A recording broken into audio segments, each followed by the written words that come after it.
Բարի երեկո, հարգելի հետևորդներ, եթերում լուրերի գլխավոր թողարկումն է, ես Գառնի Մութաֆյանն եմ, կարևորը նախ համարոտ։ Եմեն խոստանում է աջակցություն ու ժողովրդավարության պաշտպանություն, միայն օգնություն է, թե նաև ազդեցություն ընտրական գործընթացների վրա, ինչ է ցույց տալիս մոլդովական փորձը եւ կա արդյոք վտանգ, որ այն կրկնվի Հայաստանում։ Խաղաղություն, անվտանգություն, բարեփոխումներ բանակում, միասնության թևերը ներկայացնում է դրանց հասնելու ուղիները։ Ազգային ժողովի ամբիոնը վիրավորանքի եւ լեզվակռվի հարթակ, հերթական նիստը մարտեր առանց կանոնների ձևաչափով։ Առողջապահական բարեփոխում, թե փորձ փակելու կուտակված պարտքերը բուժառուների հաշվին, ինչ է իրականում կատարվում ինֆեկցիոնում։ Մամուլի շենք նոտարում են առանց բնակիչներին ծանուցելու, ինչ ճակատագիր է սպասվում շենքին։ Պայմաններ թելադրելու հերթը հասել է ԱՄՆ-ին, ինչ պայմաններ է փոխանցել Վաշինգտոնը Թեհրանին։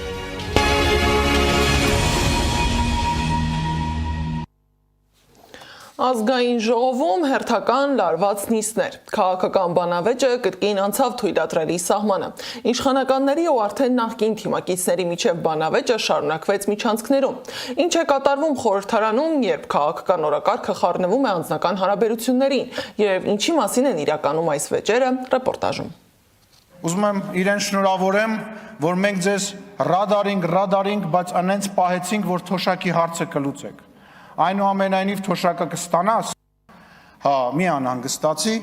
Ազգային ժողովի ամբիոնը կրկին վերածվել էր վիրավորանքների հարթակի։ Ազգային ժողովի նախագահ Ալեն Սիմոնյանը իրենց նախկին թիմակցիներ հիշել Հակոբ Ասլանյանին։ Երեք մի հետաքրքիր համծիծաղելի, նողկալի դեպք է տեղի ունեցել։ Պատգամավորներից մեկը դուրս էր եկել անհետ կորածների ծնողների մոտ եւ ասում էր, որ դե դիմացեք 2 ամիս բան մնաց, հեսա ձեզ ռատ կանենք կեթակ, հեսա Նիկոլին ռատ կանենք իր ընկերներով կեթան ու դա անում էր Հակոբ Ասլանյանը։ Արդեն նախկին ԿՊԱ-ական դարձած Ասլանյանը փորձեց տեղից պատասխանել Սիմոնյանի ձևակերպումներին, սակայն արձագանքելու հնարավորություն ունեցավ միայն լրագրողների հետ զրույցում եւ պնդեց Սիմոնյանը ոտքից գլուխ սուտ է խոսում։ Երեք ես շատ ցավալի բառով եմ ասել, որ 2 ամիս է մնացել, ձեզ պետք է ռադ անեն։ Համոզված եք, որ 2 ամսից եք ռադեկ, համոզված եք, որ ռադեկ։ Ես կարծում եմ, որ ժողովուրդը պետք է ոտքի կանգնի ու ես կարծում եմ, որ իսկապես այս անգամ ժողովուրդը պետք է հանուն գնա եւ ոչ թե ընդդեմ։ Հետո հակադարձեց Սիմոնյանին, թե լացելով իրեն խնդրում էր մնալ ԿՊ խմբակցության անդամ եւ որպես հիմնավորում նշեց, եթե այդպես էր, ինչու էր ԶԼՄ-ին հարցազրույց տալիս եւ հայտարարում, որ սառեցնում է ԿՊ-ի հետ գործունեությունը։ Եվ հետո մի փոքրիկ բան, որ մինչև հիմա չեմ բացել, չեմ ասել։ Որպեսզի ինձ համոզեն, որ ես դնեմ իմ մանդատը, իրենք տարբեր ճանապարհներով հասել էին ամերիկաները եւ աստրախանները իմ ինչքաններու իրենք փորձել էին իմ տղայի եւ իմ եղբոր միջոցով ազդել ինձ վրա, որ ես դնեմ իմ մանդատը։ Ռուբինյանն էլ այժմիջանցքներում Փաշինյանի օրեր առաջվա հայտարարությանը երկրորդեց։ Ինքն էլ պնդեց, եթե այս խաղաղությունը չեղարկվի, ապա պատերազմ կլինի, բայց ի տարբերություն Փաշինյանի ինքը հստակ ժամկետներ չի նշում։ Եթե Հայաստանի Հանրապետությունը ասելու է, որ Ղարաբաղյան հակամարտությունը ավարտված չէ եւ ես այն շարունակում եմ, դա ավտոմատ նշանակում է չեղարկել այս խաղաղությունը։ Չեղարկել այս խաղաղությունը նշանակում է դուր բացել պատերազմի համար։ Եվ այդ պատերազմը չի ուշանալու։ Ինքը կարող է չլինի 1 ամսից, 2 ամսից, կարող է 4 ամսից չլինի, մի տարուց չլինի, բայց ինքը անպայման գալու է։ ԿՊԱ-ական պատգամավոր Վահագն Ալեքսանյանն էլ արցախցիների Արցախ վերադառնալու իրավունքը դիտարկում է որպես պատերազմի օրակարգ։ Անդրադառնալով Հայաստանի Հանրապետության երկրորդ նախագահ Ռոբերտ Քոչարյանի պնդմանը, որ եթե Հայաստան դաշինքն ընտրվեր 2021 թվականին, Ղարաբաղը չէր դատարկվի, Ալեքսանյանը հակադարձեց։ Լեռնային Ղարաբաղը հայերից դատարկվել է այն ժամանակ, երբ իրենք են ընտրվել իշխանություն Լեռնային Ղարաբաղում։ Հետո հարցը կրկին հասավ կարկանդակներին, Պերաշկին, Սուջուխին ու Փաշինյանի հրապարակած այլ ուտելիքներին։ Առհասարակ կյանքը տենց է, մարդը պետքա սնվի։ Առհասարակ ոչ մի վատ բան չեմ տեսնում Սիբեխով աղցան ուտելու մեջ, դες էլ եմ խոր տալի։ Առողջ սնունդա, շատ բջջանյութեր է պարունակում, իր մեջ առողջարարը 3 Սիբեխով աղցան։ Իսկ վերջում ազգային ժողովի աշխատանքի մասին խորհրդարանը երկրորդ ընթերցմամբ եւ ամբողջությամբ ընդունեց կենդանիների նկատմամբ պատասխանատու վերաբերմունքի մասին եւ կից օրենքների նախագծերի փաթեթը։ Ընդունեց Հայաստանի Հանրապետությունից Արաբական Միացյալ Էմիրություններ արտահանվող 270 ապրանքներից 217-ի համար մուտքի արտոնյալ ռեժիմ սահմանելու նախագիծը եւ փավերացրեց այն համաձայնագիրը, ըստ որի ԵԱՏՄ-ի եւ Արաբական Միացյալ Էմիրությունների միջև տնտեսական արտոնյալ պայմաններ կլինեն։ Խաղաղություն կամ պատերազմ խոսույթը դարձել է իշխող ուժի գաղափարախոսությունը, որի մասին խոսում են ամենուր՝ ավտոբուսում, ուղիղ եթերում, ազգային ժողովի ամբիոնին ու միջանցքներում։ Իշխանության այս մոտեցմանն անդրադարձել է Միասնության թևեր նախաձեռնության ղեկավար վարչապետի թեկնածու Արման Թաթոյանը։ Նրա խոսքով Հայաստանում իրականում չկան ուժեր, որոնք պատերազմ են ուզում, իսկ պատերազմի կուսակցությունների մասին խոսույթը պարզապես դեմագոգիա է։ Նիկոլ Փաշինյանը պարզապես շանտաժի է ենթարկում մեր ժողովրդին եւ շահագործում է, օգտագործում է վախերը։ Ակնհայտ է եւ ես նաեւ սրա մասին հայտարարել եմ, որ նա օգտագործում է մեր մայրերի վախերը, մեր հասարակությունում է վախ տարածում եւ բայց իրական պատճառը նրա ձախողումներն են։ Հիմա եկեք հասկանանք, թե մեր հետ կապած օրինակ մենք ինչպես ենք այդ արդյոք այդ պատերազմ քարոզելը ինչով է կամ վերաբերում է մեզ թե ոչ։ Հիմա ես շատ հստակ մի քանի կետով ուզում եմ նշել։ Առաջինը, մենք ասում ենք, որ խաղաղության համաձայնագիրը Ադրբեջանի նախագահի կողմից ստորագրվելու դեպքում մենք էլ պատրաստ ենք ստորագրելու։ Ես ասում եմ, որ եւ մենք հայտարարում ենք, որ TRIP-ը մեզ համար խաղաղություն ապահովող փաստաթուղթն է այս իրավիճակում։ Մյուսը եւ գործնական խաղաղության ապահովելու փաստաթուղթը։ Մենք ասում ենք, որ մենք շարունակելու ենք այն տեղից, որտեղ այն բոլոր հարթակներում, որտեղ կանգնելու է այս իշխանության քաղաքականությունը, այսինքն ոչ թե հայտարարում ենք, որ մենք սկսելու ենք մեր զրոյական կետից, ինչպես նաեւ ասում ժամանակին ու դրա համար է նաեւ ձախողումները բերեց։ Եվ ուզում եմ հիմա այսքանից հետո Նիկոլ Փաշինյանը բացատրի, թե որտեղ է այստեղ պատերազմը, ինչպես է նա օրինակ փորձելու ասել, որ սա պատերազմի քարոզ է։ Եվ մեկ բան է։ Ինչով ենք մենք տարբերվում Նիկոլ Փաշինյանից։ Մենք հստակ ասում ենք, որ մեր անվտանգության ու խաղաղության հիմքը մեզ համար ունենալն է արդիականացված ուժեղ հզոր բանակ զսպման կարողություններով։ Նախընտրական շրջանում միայն այս դիսկուրսը չէ, որ զարգանում է։ Մինչ Հայաստանը պատրաստվում է ընտրությանը, քաղաքական դաշտում հայտնվում են նոր եզրույթներ՝ հիբրիդային պատերազմ, արտաքին միջամտություն եւ դրա չեզոքացում։ Այս ամենը շատերին հիշեցնում է մի սցենար, որն արդեն փորձարկվել է Մոլդովայում։ Եվրոպական միությունը պատրաստակամություն է հայտնում աջակցել Հայաստանի ընտրական գործընթացներին, հիշեցնելով Մոլդովայի փորձը։ Զուգահեռ փորձագետներն ահազանգ են հնչեցնում, նույն մեխանիզմները կարող են կիրառել նաեւ այստեղ։ Սա պատահական համընկնում է, թե նույն խաղի նոր փուլը։ Անիա Բաղյանն է անդրադարձել։ Ինչու է ընտրության մոլդովական փորձի մասին խոսակցություններն ակտիվացել համապետական ընտրությունից մոտ 2 ամիս առաջ։ Փորձենք հասկանալ, նմանություններ կան, ինչպես Մոլդովայում, Հայաստանում եւս Եվրամիությունը պատրաստ է աջակցել ընտրությունները կազմակերպելու հարցում։ Արագ արձագանքման խումբ ուղարկելուց մինչև ֆինանսական աջակցություն։ Եվրամիության բարձր ներկայացուցիչներից Կայա Կալասը, երբ խոսում է ընտրություններից, Մոլդովայում իրենց աջակցությունը ներկայացնում է հպարտությամբ, որպես հաջողված փորձ։ Մոլդովայում իրենց ձախողված փորձից հետո Ռուսաստանը սկսել է թիրախավորել Հայաստանը սպասվող ընտրության ընթառաջ, կիրառելով նույն մեթոդները։ Միայն թե այս անգամ նրանք շատ ավելի վաղ են սկսել, 1 տարի առաջ։ Եվրամիությունը միշտ կաջակցի իր ընկերներին այս պայքարում։ Իսկ ինչ է եղել Մոլդովայում ընտրությանն ընթառաջ։ Մոլդովայում խորհրդարանական ընտրություններից 2 օր առաջ, սեպտեմբերի 26-ին, արգելվել է Մոլդովայի Սիրտ կուսակցության մասնակցությունը։ Կուսակցության գործունեությունը դադարեցրել են ընտրողներին կաշառելու, փողերի լվացման մեղադրանքների հիմքերով։ Նույն օրն արգելվել է նաև Մեծ Մոլդովա կուսակցության մասնակցությունը։ Նրանք մեղադրվում էին ընտրողներին կաշառելու եւ չհայտարարագրված ֆինանսական միջոցների շրջանառության համար։ Բացի այդ, Մեծ Մոլդովա կուսակցությունը համարել են մեծահարուստ Իլան Շորի սահմանադրական դատարանի կողմից արգելված Շոր կուսակցության փաստացի իրավահաջորդ։ Երկու կուսակցության մասնակցությունը ընտրությունից 2 օր առաջ արգելելը ժողովրդավարության մասին են։ ՀԱԿ փոխնախագահ Արամ Մանուկյանն է մեկնաբանում։ Սա եվրոպական արժեքների նահանջ եմ ես համարում, նույնիսկ Վենսը, որի ընկել չեն փայլում այդպես այս պահին ժողովրդավարության բաներով, փայլատակումներով, նույնիսկ իրենք քննադատեցին Ռումինիայի գործընթացը, երբ պրեզիդենտի թեկնածուն արդեն հաղթել էր եւ երկրորդ փուլ էր մտել, պետք է երկրորդ փուլ լիներ, կենտրոնական դրական հանձնաժողովը չեղալ արեց ընտրությունները եւ ավելին թույլ չտվեց մասնակցելու այդ ճակերտավոր պրոռուսական թեկնածուին։ Ընտրությունները եղավ առանց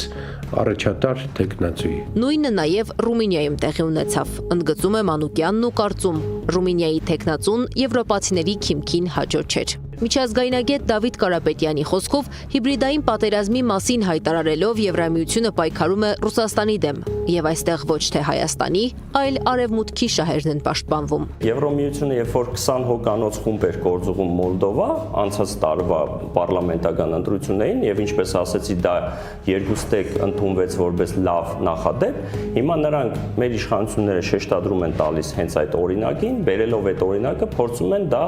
այսպես ասած, հայաֆիկացված տարբերակով Եվրոմիության հետ նման գործառույթ իրականացնել։ Հիմա տեսնենք, համենայն դեպս արդեն իսկ փաստ է, որ անգամ գումարի տրամադրման մասով կա հաստատեցում։ Բացի արդեն տրամադրված աջակցություններից մարտի 23-ին Արարատ Միրզոյանն ասաց, Եվրամիության խաղաղության հիմնադրամին է դիմել նորից աջակցություն ստանալու համար։ Հայաստանի Հանրապետությունը ստացավ երկրորդ ուրեմն տրամադրումը խաղաղության, եվրոպական խաղաղության գործիքի ներքո եւ ելի ասել ենք, որ մենք արդեն երրորդի համար ենք դիմել, խոսքը 20 միլիոնի մասին էր, 20 միլիոն եվրոյի աջակցության մասին էր երկրորդի դեպքում։ Միջազգայնագետի խոսքով Եվրամիության տրամադրած գումարները Հայաստանի համար պարտավորություն են ձևավորում։ Պարտավորությունների մասին հայկական կողմը չի բարձրացնում։ Եվ հասկանալի է, չէ, որ հավաքական արևմուտքի այս պահին իրենց բարերով նկարագրած սրտի վարչապետի լավագույն թեկնածուն տվյալ դեպքում գործող իշխանություններն են իդեմս վարչապետ Փաշինյանի։ Նրանց համար գերնպատակ է այս իշխանությունների վերարտադրվելը։ Մոլդովական սցենարի կրկնությունը կուսակցություններին ընտրությանը մասնակցելու իրավունքից զրկելը հավանական է համարում Արամ Մանուկյանը։ Ակնհայտ երևում է, որ ընտրությունների կամ նախորդող փուլում կամ ընտրությունների ընթացքում փորձեն մեկուսացնեն կամ չեզոքացնեն այն ուժին կամ այն ուժերին, որոնք իրենց հաղթում են։ Նրանց անվանելով ագենտներ, կգբ-ականներ, պրոռուսական քաղաքական ուժեր։ Եվրամիությունը ոչ թե միջամտելու է ընտրություններին, այլ աջակցելու։ Օրեր առաջ մեծ զրույցում ասել էր ԿՊԱ-ական պատգամավոր Հասմիկ Հակոբյանը։ Ասում է, գործող իշխանությունը թափանցիկ ու արդար ընտրություն իրականացնելու երաշխավորն է, որի փորձը ունեն։ Եթե այդպես է, անհրաժեշտ է Եվրամիության կամ այլ կենտրոնի աջակցությունը։ Շատ էլի զարգացած երկրներ, ոչ թե զարգացող, այլ զարգացած արդեն երկրներ, եւս նման աջակցություններից օգտվում են, որ միասին գործընկեր պետությունների կազմակերպությունների հետ դիմագրավելու համար խնդիրների։ Զարգացող երկրներից Մոլդովային աջակցել է Եվրամիությունը։ Ընտրություններին երկու կուսակցությանը մասնակցելու թույլտվությունից զրկել սահմանադրական դատարանը։ Այս ֆոնին Հայաստանում սահմանադրական դատարանի դատավոր է դառնում ԿՊԱ-ական 7-ամյա գործունեություն ունեցած Վլադիմիր Վարդանյանը։ Կոռուպցիայի դեմ պայքարող մի քանի հասարակական կազմակերպություններ, այդ թվում Transparency International Հայաստանը, նրա անաչառությունը կասկածի տակ է դրել։ Անի Աբաղյան, Աշոտ Բարբարյան, ABC Media։ Վերադառնանք ազգային ժողով, որտեղ լեզվակռիվների արանքում խորհրդարանականները հասցրին նաև օրինագծեր ընդունել եւ փակ քվեարկություն կազմակերպել։ Ազգային ժողովում կայացած փակ քվեարկության արդյունքում Վլադիմիր Վարդանյանին ընտրել են սահմանադրական դատարանի դատավոր։ Տեխնատությանը կողմ էր քվեարկել 67 падգամավոր։ Հիշեցնեմ, որ նախագահ Վահագն Խաչատուրյանը սահմանադրական դատարանի դատավորի պաշտոնի համար առաջարկել էր Վարդանյանի տեխնատությունը։ Ավելի վաղ Վարդանյանը դադարեցրել է անդամակցությունը քաղաքացիական պայմանագիր կուսակցությանը, իսկ սահմանադրական դատարանի դատավորի պաշտոնում ընտրվելու դեպքում դադարեցնելու են նաև խորհրդարանական գործունեությունը։ Մայրաթոր Սուրբ Էջմիածին անհատույց սեփականության իրավունքով հողատարածքներ այլևս չեն տրամադրի։ Ազգային ժողովը 67 կողմ, 26 դեմ եւ 3 ձեռնպահ ձայներով երկրորդ ընթերցմամբ եւ ամբողջությամբ ընդունել է հողային օրենսգրքում փոփոխություն կատարելու մասին օրենքի նախագիծը։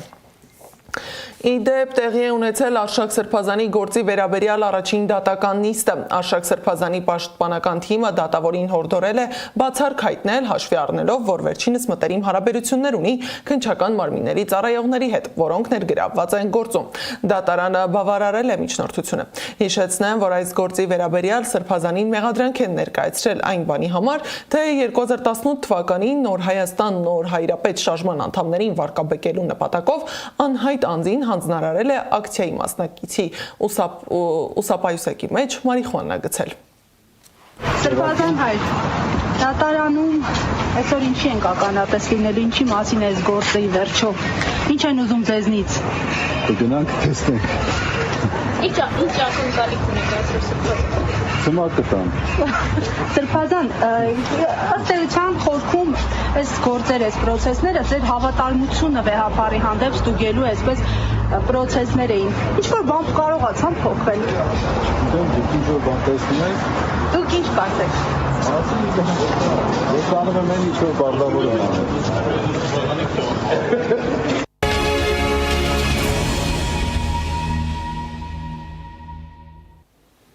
Երևանում ամուսինները հարվածել են 20-ամյա աղջկան, ապա նրան դուրս նետել պատուհանից։ Քննչական կոմիտեն ավելի քան 4 տարի անց սպանությունը բացահայտել է։ Ամուսիններից մեկին կալանավորել են, մյուսի նկատմամբ կիրառել են բացակայելու արգել խափանման միջոցը։ Դեպքը տեղի է ունեցել 2020 թվականին 20-ամյա աղջիկը ուսման նպատակով Վանաձորից տեղափոխվել է Երևան եւ բնակություն հաստատել իրեն ու իր ընտանիքին հարազատ մարդկանց տանը։ Տեղի է ունեցել վիճաբանություն, որի ընթացքում բութ առարկայով ծանր վնասվածք են հասցրել, ինչից հետո էլ ամուսինները բնակարանի խոհանոցի պատուհանից տուժողի դուրս են նետել։ Երևանի ամենահայտնի շենքերից մեկը մամուլի շենքը կարող է շուտով փոխել իր նշանակությունը։ Տասնյակ տարիներ մեդիայի կենտրոն համարվող այս հասցեն այժմ հայտնվել է օտարման գործընթացում եւ ըստ ծրագրի կարող է վերածվել հյուրանոցի։ Մինչ պետական կառույցներն ու մասնավոր ընկերությունը քննարկում են նախագծի ապագան, շենքի ներսում գործող կազմակերպությունները շարունակում են աշխատել, չիմանալով, որ իրենց աշխատավայրի ճակատագիրն արդեն որոշված է։ Հարցը պարզ է, ում համար է այս նախագիծը շահեկան եւ ինչու են բնակիչները վերջինն իմանում այդ մասին Սեդա Կիրողյանի ռեպորտաժում։ Երևանի մեդիա սիմվոլը մամուլի շենքը մոտ ապագայում կվերածվի հյուրանոցի։ Տիգնիսին ու եւս երկու ընկերություն միավորվել են եւ Արշակունյա 4 հասցեում իրականացնում են Պրոսպեկտ 24 նախագիծը։ Ասում են, սա պայմանական նախագիծ է, ամենաշահեկան տարբերակը։ Եղել է մի քանի տարբերակ քննարկման, որ ընդունում ենք բիզնես կենտրոն, ինքը որպես ծառայի թե այլ ինչ-որ բան, որի արդյունքում եկել ենք եզրակացության, որ ավելաված ակը վերանորոգվի եւ դառնա ավելի ցածր սեգմենտի համար նախատեսված հյուրանոց, որտեղ հնարավորություն կունենան ավելի քիչ շրջակով մարդիկ մնան, ապրեն, туриզմը կզարգանա։ Իսկում համար է հյուրանոցի կառուցումը շահեկան։ Նախքան Պրոսպեկտ 24-ի եւ պետության միջև հուշագրի ստորագրումը մամուլի շենքում վարձակալությամբ գործող որևէ ընկերության հետ կառավարությունը չի քննարկել նախագիծը։ Պետական գույքի կառավարման կոմիտեն է պետության անունից ստորագրել հուշագիրը։ Կոմիտեում կարծում են, մինչև օտարման վերաբերյալ կառավարության որոշումը չլինի, կարիք չկա բանակցելու ներսում գործող ընկերությունների հետ։ Գնալ վարձակալներին օրինակ ասել պատրաստվեք, հեսա դուք այս տարածքը պետք է ազատեք, մենք շենքը վաճառում ենք եւ այլն եւ այլն, այդ քննարկումները չեն եղել եւ առայժմ կոնկրետ այս փուլում դրա իմաստը չի տեսնում կոմիտեն։ Այս պահին թեև օտարման գործընթացը սկսված չէ, բայց եւ պետգույքի կոմիտեից եւ նախագիծն իրականացնող ընկերությունից նշում են, գործընթացը հավանաբար էլեկտրոնային օտարմամբ տեղի կունենա։ Թեև նախագիծը պետգույքի կոմիտեում անվանում են պայմանական, արդեն որոշում կա տարածքի ձեռքբերման եւ նախագծման արժեքի վերաբերյալ։ Մամուլի շենքում տարածք վարձակալած ընկերություններն անհանգիստ են։ Տուրիստական գործակալության աշխատակիցը չցանկացավ նկարահանվել, բայց նշեց, որ 3 տարվա պայմանագիր ունեն, բայց դեռ 1 տարին էլ չի անցել։ Անգամ վերանորոգում են սկսել իրենց տարածքում։ Իսկ շենքի աշխատակիցները Պարետը եւ Պահակը տեղյակ չէին անգամ, որ նման նախագիծ է իրականացվում։ Թեև պետգույքի կառավարման կոմիտեից Պարետի պնդմամբ ժամեր առաջ էին այցելել շենք։ Մենք պետական գույքի կառավարման կոմիտեի հետ ենք խոսել ու իրենցից պաշտոնական հաստատում ենք ստացել, որ նման հուշագիր կա ստորագրված կառավարության եւ մասնավոր ընկերության միջեւ։ Դե մեր վերադասն է ձեր ասածը, բայց մի քիչ առաջ վերադասից մարդ կարի մոտ։ Եվ դες խոսակցություն չի եղել։ Պրոսպեկտ 24 նախագծի ղեկավարը մամուլի շենքում գործող ընկերություններին առաջարկում է այլ հյուրանոցներում ու բիզնես կենտրոններում տեղավորվել։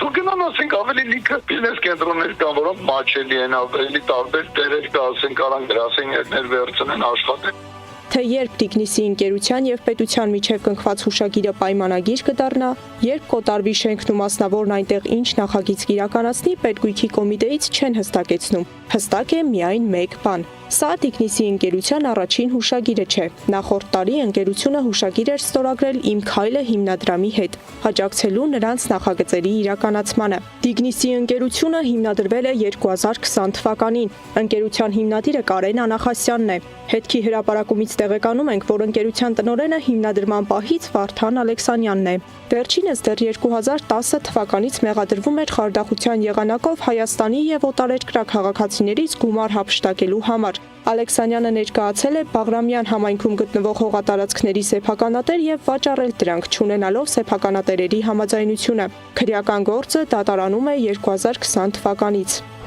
Տիգնիսի տնօրենը նաև հեծանվա սպորտի սիրահար է։ 2024-ի հունիսի 7-ի վաղ առավոտյան, քանի դեռ քաղաքը քնած էր, Ալեքսանյանը հեծանի վերվարում Փաշինյանի եւ ՔՊԱ-ականների հետ։ Սեդա Գյուրեղյան, Մհեր Դավթյան, Նոնա Գևորգյան, ABC Media։ Խնդիրներ կան նաև առողջապահության ոլորտում։ Առողջապահական համակարգում ձևավորվում է մի վիճակ, որտեղ ֆինանսական խնդիրներն ու բուժման գործընթացը հատվում են վտանգավոր կետում։ Մինչ վարակաբաններին դուրս են մղում առաջնային օղակից, հիվանդների հոսքը կենտրոնացվում է մեկ հաստատության վրա, որը կանգնած է լուրջ ֆինանսական դժվարությունների առաջ։ Արդյունքում առաջանում է հիմնական հարցը. արդյոք համակարգում իրականացվող փոփոխությունները բխում են բուժման արդյունավետությունից, թե դրանք ուղղված են ֆինանսական բացերը փակելուն բուժառուների հաշվին։ Առողջապահական համակարգում աղմկահարույց իրադարձություն է զարգանում։ Վարակաբանների աշխատանքը պոլիկլինիկաներում հարցականի տակ է դրվում, իսկ հիվանդներին ուղղորդում են ինֆեկցիոն հիվանդությունների ազգային կենտրոն, որտեղ էլ պարզվում է ֆինանսական խնդիրներ կան։ Բժշկի ձայն նախաձեռնող խմբի անդամ առողջության իրավունք հասարակական կազմակերպության նախագահ Անուշ Պողոսյանը հրապարակել է տվյալներ, որոնք լուրջ հարցեր են առաջացնում ինֆեկցիոն հիվանդությունների ազգային կենտրոնի շուրջ ծավալվող գործընթացների վերաբերյալ։ Այդ հիվանդանոցը մենք կառավարության նիստին հունվարի տեսանք, որ պետության շահութահարկ չի վճարել եւ մեծ տուժուտուգանքներ ունի 20 թվականից, որի արդյունքում որոշվեց կառավարության կողմից, որ այդ տուժերը, այսպես ասած, կասեցվի նաեւ տրվեց ժամանակացույց շահութահարկը վճարելու համար։ Կառավարության 2026 թվականի հունվարի 22-ի որոշմամբ կենտրոնին թույլատրվել է 2020 թվականի գործունեության արդյունքում գոյացած շուրջ 81 միլիոն դրամի շահութաբաժինը մարել ոչ թե միանգամից, այլ 3 տարվա ընթացքում։ Ավելին, շուրջ 42 միլիոն դրամ տույժերից հաստատությունն ազատվել է պատճառաբանությամբ, որ գտնվում է ծանր ֆինանսական վիճակում եւ ի վիճակի չէ կատարել վճարումները։ Թվերը խոսում են մեկ բանի մասին. համակարգի առանցքային հայտարարություններից մեկը ֆինանսական լուրջ ճգնաժամի մեջ է, սակայն այստեղ հարցերը միայն հաշվապահական չեն։ Ինֆեկցիոնիստներին ասում են գնացեք վերապրոֆիլավորվեք, դարձեք ընտանեկան բժիշկ, իսկ ընտանեկան բժիշկներին հանձնարարված է ինֆեկցիոն հիվանդներին կասկածի դեպքում անգամ ուղղորդեք միանգամից ինֆեկցիոն հիվանդանոց։ Ինչու՞, որովհետև յուրաքանչյուր հիվանդի հետևից գնալու է նաև փողը։ Առողջապահության նախարարությանը գրավոր հարցում ենք ուղարկել, որի պատասխանը կհրապարակենք ստանալուն պես։ Մինչ այդ հիշեցնենք, որ վարակաբան մասնագետների պոլիկլինիկաներից դուրս մղելու կամ նրանց վերապրոֆիլավորելու որոշումը առողջապահության նախարարը պայմանավորում է թերի ծանրաբեռնվածությամբ։ Պոլիկլինիկայում ինֆեկցիոնիստին դիմելիություն չունենք եւ ըստ այդը մենք նրանց էլ այն բժշկական կենտրոնները, որոնք բուրգային տրամաբանության մեջ են, նրանց զբաղվածությունը կապահովենք հիվանդանոցային ոլորտում, Երևան քաղաքում մեր բոլոր ինֆեկցիոնիստները հնարություն կունենան նաեւ ընդգրկվելու մեր ազգային կենտրոնում աշխատանքի, այսինքն սրանք իրական կարևորագույն խնդիրներ են, որոնք որ ի հայտ են եկել նաեւ բարեփոխման արդյունքում եւ մենք բոլոր հարցերը լուծելու ենք։ Ինֆեկցիոնիստները դուրս են մղվում առողջապահության համակարգի առաջնային օղակից, մինչդեռ ընտանեկան բժիշկներին եւ թերապևտներին փաստացի ուղղորդում են ինֆեկցիոն կասկածով հիվանդներին անմիջապես ուղեկրել հենց այս կենտրոն։ Ստացվում է հակասական պատկեր։ Մի կողմից կրճատվում են ոլորտի մասնագետները, մյուս կողմից հիվանդների հոսքը կենտրոնացվում է մեկ բուժկենտրոնում։ Ինֆեկցիոն կաբինետները որոշել են փակեն պոլիկլինիկաներում պատճառաբանելով, որ դիմելիություն չկա, բոլոր պոլիկլինիկաներ, շտապօգնության ծառայություն եւ այլն, որ բոլորին ուղեկրել դեպի ինֆեկցիոն հիվանդանոց։ Բժիշկները հարց են բարձրաձայնում. սա առողջապահական քաղաքականություն է, թե ֆինանսական խնդիրների լուծման փորձ հիվանդների հաշվին։ Խնդիրը կայանում է նրանում, որ եթե այդ մասնագետները, այդ մարդիկ ուզենային դառնային ընտանեկան բժիշկ, իրենք վաղուց արդեն դարձել էին ընտանեկան բժիշկ, որտեղ բուհը ավարտելուց հետո հետբուհական կրթություն են ստանում, այսինքն արձինատուրա են անցնում, նեղ մասնագիտացում են անցնում։ Հիմա եթե այդ մարդիկ ընտրել են ինֆեկցիոն հիվանդությունների դեմ պայքարելու գործը, իրանց պարտադրել ու փողից աշխատանքից զրկել ապօրինաբար եւ ուղղորդել դեպի այլ մասնագիտություն, որը իրանք չեն կարողանում սպասարկեն, դա իմ կարծիքով բարոյական չէ։ Մասնագետների գնահատմամբ նման մոտեցումը վտանգավոր է ոչ միայն մասնագիտական համայնքի, այլև ամբողջ համակարգի համար։ Տարիներով կուտակված փորձ ունեցող վարակաբանները դուրս են մնում խաղից, կանգնում գործազրկության կամ մասնագիտությունը փոխելու առաջ, իսկ համակարգը կորցնում է իր որակական հիմքը։ Միևնույն ժամանակ հիվանդն այս շղթայում դառնում է ոչ թե բուժման կենտրոնում գտնվող անձ, այլ հոսք, որը կարող է գործածվել ֆինանսական բացերը փակելու համար։ Անիա Բաղյան, Սեդա Մակարյան, Գեգամ Ղազարյան, ABC Media։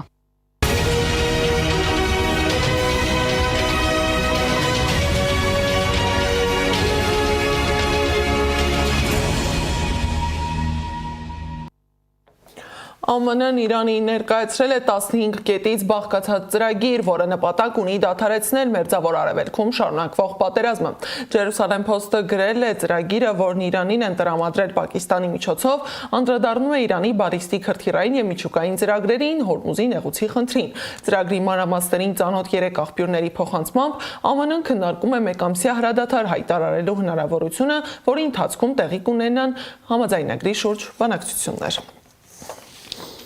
Թուրքիայի իշխող կուսակցության արտաքին հարաբերությունների գծով փոխնախագահ Հարուն Արմաղանը հայտարարել է, որ Անկարան միջնորդի դեր է խաղում Վաշինգտոնի և Թեհրանի միջև։ Նա նշել է, որ Թուրքիան դեր է խաղում Իրանի և ԱՄՆ-ի միջև ուղերձներ փոխանցելու գործում, լարվածության թույլատվումը և ուղիղ բանակցությունները խրախուսելու համար։ Պաշտոնյան չի մանրամասնել այդ ուղերձների բովանդակությունը, սակայն նշել է, որ դրանք փոխանցվում են նաև Պարսից ծոցի երկրներին, որոնք հայտնվել են Մերձավոր Արևելքում սրվող տարածաշրջանային պատերազմի մեջ։ Իրանի Կարմիր մահիկի ղեկավարը հայտնել է, որ Իրանում առնվազն 600 դպրոց ենթարկվել է ԱՄՆ-ի և Իսրայելի հարվածներին, ամենաշատը տուժել է Մինաբի դպրոցը։ 282 բժշկական կենտրոն ենթարկվել է հարվածների, դրանցից մի քանիսը դադարեցրել են աշխատանքը, մյուսները վերսկսել։ Եվ վերջում արտառոց ամուսնալուծություն Քուվեյթում։ Զույգի ամուսնությունն ավարտվել է ռեկորդային արագությամբ։ Այն տևել է ընդամենը 3 րոպե։ Ամուսնության պաշտոնական հատվածի ավարտից հետո դատարանի դահլիճից հեռանալիս հարսը սայթաքել է եւ գրեթե ընկել, ինչին արձագանքելով Փեսան նրան հիմար է անվանել։ Փեսայի արձագանքից բարկացած հարսը պահանջել է, որ դատավորն անհապաղ լուծարի իրենց միությունը։ Դատավորը համաձայնվել է անվավեր ճանաչելով ամուսնությունը դրա օրինականացումից րոպեներ անց։ Այս ժամի համար նախատեսել էինք այսքանը, շարունակեք հետևել մեզ YouTube-ում, Facebook-ում, Telegram-ում, WhatsApp-ում, Instagram-ում ու TikTok-ում կամ այցելեք մեր պաշտոնական կայք www.abcmedia.am։ Ամփոփիչ թողարկումը ժամը 21-ին է։